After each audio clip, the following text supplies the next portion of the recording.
नमस्कार, जय श्री श्याम। कैसे हैं आप सब लोग? बहुत अच्छे। चलिए, आज हम एडमिशन के एक सबसे इंपॉर्टेंट टॉपिक के ऊपर आएंगे, दैट इज एडजस्टमेंट ऑफ या accounting treatment of goodwill in case of admission. आज का जो डिस्कशन का टॉपिक है वो हमारा यही रहेगा, accounting treatment of goodwill, accounting treatment of goodwill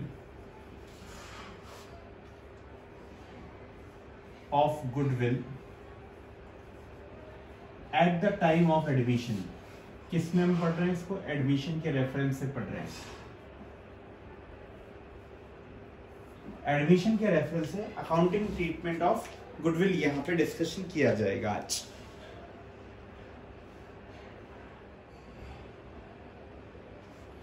हाँ जी, चलिए, आपसे दो क्लासेस पहले, दो लेक्चर पीछे मैंने एक सवाल पूछा था। मैंने पूछा था, जब भी कोई नया पार्टनर पार्टनरशिप फर्म में आता है तो क्या क्या लेकर के आता है, और ऐसे कौन से दो राइट्स हैं जिनको वो एक्वायर करता है, या फिर शायद मैंने ऐसा पूछा था, ऐसे कौन से दो राइट्स हैं जिनको कोई नया पार्टनर एक्वायर करता है और उन राइट्स के बदले उस पार्टनर को क्या कुछ करना पड़ता है। सवाल वापस से बोर्ड पे लिख देता हूँ। जब भी कोई नया पार्टनर फर्म के अंदर आता है, whenever the new partner admits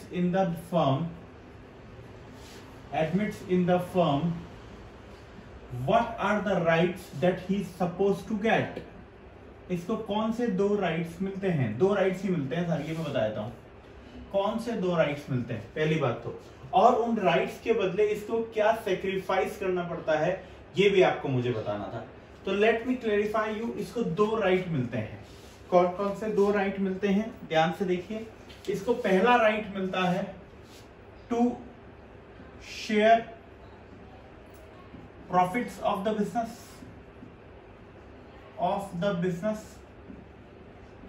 business के अंदर प्रॉफिट में उसका हिस्सा मिलता है। दूसरा उसको राइट मिलता है to share ownership of assets of firm. दो राइट्स हैं उसके पास। कौन कौन से दो राइट मांगता है वो? सबसे पहले बिजनेस के प्रॉफिट में से हिस्सा, और दूसरा to share ownership of the assets of the firm. ये दो राइट्स मांगता है। अब जब वो दो राइट मांगता है तो उसको इन दोनों राइट्स के बदले कुछ ना कुछ देना पड़ता है। अगर मैं ऐसा बोलूं कि जब भी कोई नया पार्टनर पार्टनरशिप फर्म में आता है तो वो अपने आने की वजह से जो है पुराने पार्टनर्स को नुकसान पहुंचाता है थोड़ा सा। क्या ये सही है? ध्यान से सुनिए। जब भी कोई नया पार्टनर पार्टनरशिप फर्म में आता है तो बेशक पार्टनरशिप फर्म का स्कोप थोड़ा सा बढ़ जाता है, बट द क्वेश्चन इज वो स्कोप कब बढ़ता है, और एक्चुअली उस स्कोप के बढ़ने से होने वाला बेनिफिट पार्टनरशिप फर्म को कब से होना चालू होता है। I can just conclude this point two the discussion over here कि भैया नया पार्टनर के आने से पार्टनरशिप फर्म को तुरंत बेनिफिट होना चालू नहीं होता। जब भी कोई नया पार्टनरशिप फर्म में आता है तो वो कुछ समय तक पार्टनरशिप के अंदर आपकी पार्टनरशिप की कल्चर को एक्सेप्ट करता है, पार्टनरशिप को एक्सेप्ट करता है, अपनी रेपुटेशन उस काम के साथ बिल्ड करता है। तभी उसके इस काम की वजह से पार्टनरशिप फर्म को एक्स्ट्रा प्रॉफिट होना चालू होता है। इसका मतलब जब भी कोई नया पार्टनर पार्टनरशिप फर्म में आता है तो उसको पार्टनरशिप में सेटल होने में टाइम लगता है। उसको कस्टमर्स के बीच में, अपने सप्लायर्स के बीच में, अपने एम्प्लॉयज के बीच में, अपने मैनेजमेंट के बीच में अपना एक डेकोरम बनाने के अंदर थोड़ा सा कुछ समय लगता है। वो समय up to that time partnership को उसके होने की वजह से कोई बेनिफिट नहीं होता, लेकिन वो उस समय का भी प्रॉफिट जो है वो शेयर करता है। फॉर एग्जाम्पल, मान के चलो मैं एक स्टिपुलेटेड टाइम लेता हूं कि कोई भी पार्टनर अगर पार्टनरशिप को ज्वाइन करता है तो ऑन एन एवरेज उसको 1 साल लगता है एडजस्ट होने के अंदर। तो जो पहला उसका साल होगा, इसका मतलब पहला साल वो बंदा पार्टनरशिप के लिए नील बटा सन्नाटा प्रोडक्टिव है या फिर बिल्कुल नेग्लिजिबल प्रोडक्टिव है। तो क्या वो पहले साल के प्रॉफिट में अपना हिस्सा नहीं लेता? वो बिल्कुल पहले साल के प्रॉफिट के अंदर अपना हिस्सा लेता है। दूसरा इस चीज को समझना ये है कि साहब पार्टनर जो आता है वो काम करना चालू करता है पुराने पार्टनर्स के द्वारा बनाए गए बेस के ऊपर ही। आई मीन टू से, मेरी दुकान 10 साल से चल रही है, मेरे पास ऑलरेडी 1500 कस्टमर्स हैं, तो नया पार्टनर आएगा वो 1600 कस्टमर्स बनाएगा तो वो 100 ही एक्स्ट्रा बना रहा है, पूरे 1600 एक्स्ट्रा नहीं बना रहा। 1500 तो वही है जो मैंने बनाया, प्रोडक्ट लाइन तो वही है जो मैंने डिसाइड कर रखी है पहले से। तो कहने का मतलब डायरेक्टली और इनडायरेक्टली नए पार्टनर्स के आने की वजह से पुराने पार्टनर्स को कुछ समय तक थोड़ा सा नुकसान होता है। कोई भी पुराना पार्टनर नए पार्टनर की वजह से इस नुकसान को क्यों भुगतेगा? There is no reason. तो उसको कंपनसेट करने के लिए, यानी कि प्रॉफिट में से जो वो हिस्सा ले रहा है वो एक्चुअली प्रॉफिट उसको पुराने पार्टनर्स के प्रॉफिट में से निकल करके मिल रहा है इनिशियली।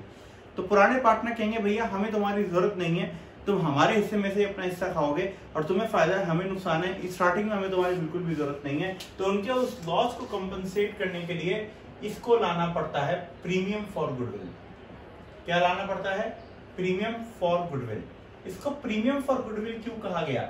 इसको प्रीमियम फॉर गुडविल इसलिए कहा गया क्योंकि ये उनकी गुडविल का कॉम्पनसेशन है। ये कोई गुडविल थोड़ा लेकर के आ रहा है, ये उनकी गुडविल के लिए, पुराने पार्टनर्स की गुडविल के लिए नए पार्टनर की तरफ से एक छोटा सा कॉम्पनसेशन है। तो ये कहलाता है प्रीमियम फॉर गुडविल।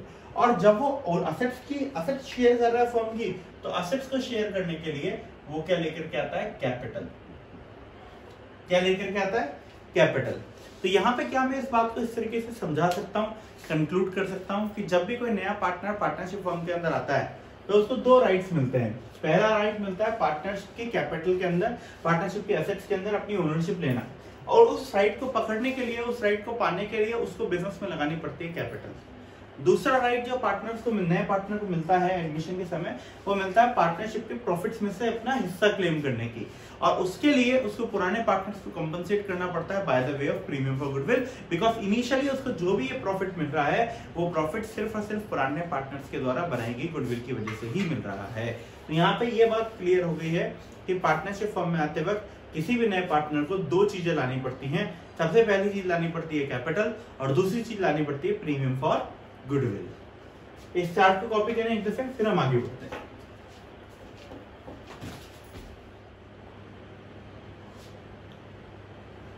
चलिए बच्चों, तो एक बात तो क्लियर हो गई हमारे को अच्छी तरीके से कि नया पार्टनर जब भी आता है उसको गुडविल का पैसा लाना पड़ता है, गुडविल के लिए कॉम्पनसेशन लेकर के आना पड़ता है, और उस कॉम्पनसेशन को हम जानते हैं by the name of premium for goodwill.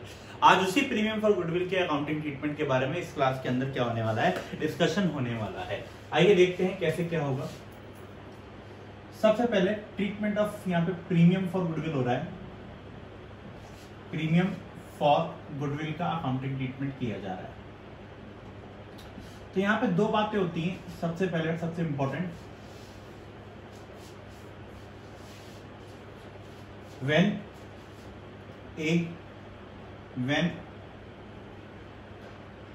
Premium for goodwill को मैं यहां पे पीएफजी लिखूंगा शॉर्ट में। तो पीएफजी का मतलब क्या होगा? Premium for goodwill. When premium for goodwill is paid privately,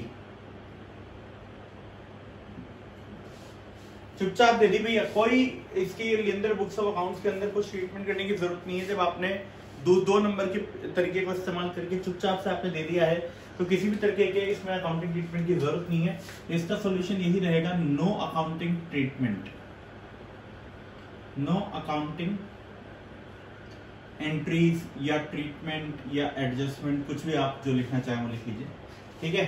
दूसरा है when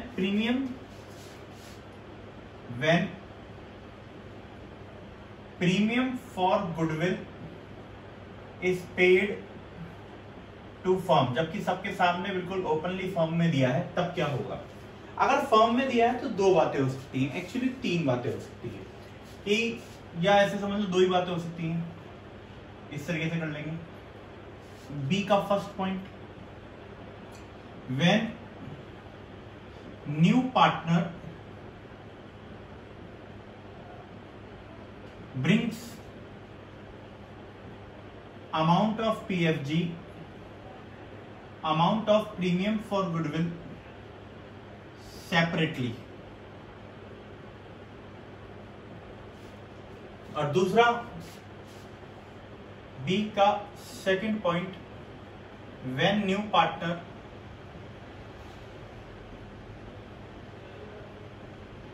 does not bring separate amount for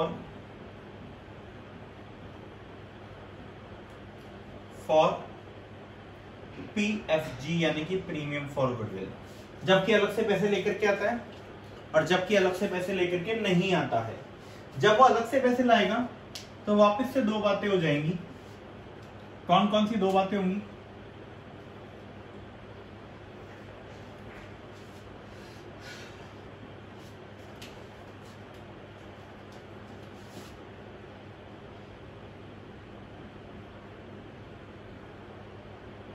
When amount of premium for goodwill is brought in cash, और दूसरा when amount of premium for goodwill is brought in kind, जबकि cash में किया है, और दूसरा जबकि काइंड में किया है। जब कैश में किया है तो बच्चों ये एंट्री बनेगी, cash account debit to premium for goodwill.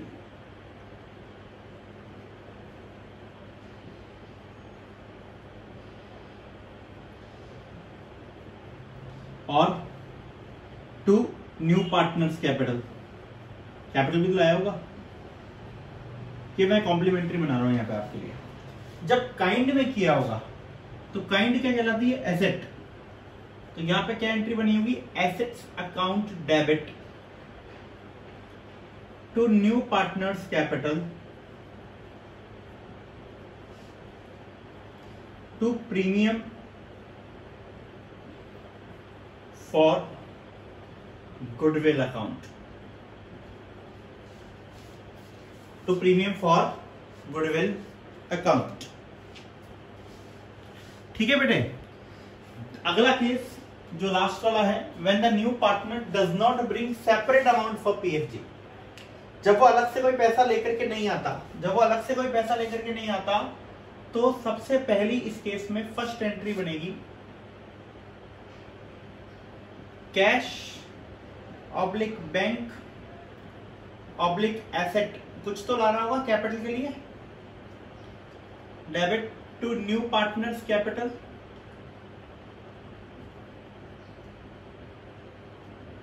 ये तो कैपिटल ले रहा है। और दूसरा जो एंट्री है बहुत ध्यान से देखना, new partners current account debit. कौन सा अकाउंट डेबिट किया मैंने? करंट अकाउंट डेबिट किया है टू ओल्ड पार्टनर्स कैपिटल या करंट अकाउंट जो भी है इन सैक्रिफाइसिंग रेशो। कौन से रेशो में? Sacrificing ratio. भैया हमने सिंपल सी कैपिटल लेकर के आया तो कैपिटल लाने की एंट्री लिख ली, और साथ के साथ ही जो गुडविल का पैसा था वो उसके करंट अकाउंट से चार्ज कर लिया। As per the latest rules given by Central Board of Secondary Education, जब भी कोई नया पार्टनर गुडविल का पैसा अलग से लेकर के नहीं आता है तो उस परिस्थिति के अंदर हम वो पैसा उसके करंट अकाउंट से निकालते हैं, ना कि कैपिटल अकाउंट को डेबिट करते हैं। क्यों करते हैं उसका रीजन भी मैं आपको बताऊंगा। ठीक है, तो हमने करंट अकाउंट से निकाला और पुराने पार्टनर के कैपिटल अकाउंट में डाल दिया। यहाँ पे देखिए इन दोनों ही केसेस के अंदर प्रीमियम फॉर गुडविल आ गया, बट ये प्रीमियम फॉर गुडविल है किसके लिए? ये प्रीमियम फॉर गुडविल है पुराने पार्टनर्स के लिए। तो दोनों ही केसेस के अंदर एक एंट्री पास होगी और ये प्रीमियम कॉमन एंट्री रहेगी इन दोनों के अंदर, चाहे कोई सा भी केस हो। प्रीमियम फॉर गुडविल की एंट्री इन दोनों के बाद एक एंट्री और पास होगी, और वो एंट्री कौन सी पास होगी? Premium for goodwill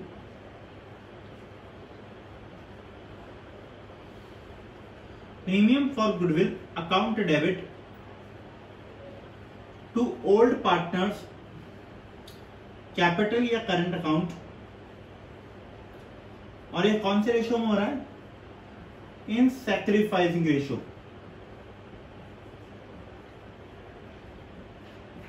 in sacrificing ratio. ठीक है, ये मोटा मोटा सारा काम हो गया। इसके अंदर एक पॉइंट और बाकी वो कराऊंगा, एक बार ये वाला चार्ट कॉपी कर लीजिए आप। चलिए बेटा, ये तो रहा अकाउंटिंग ट्रीटमेंट ऑफ गुडविल के बारे में कुछ बातें। अब कुछ खास बातें। Whenever old partner wants to retain amount of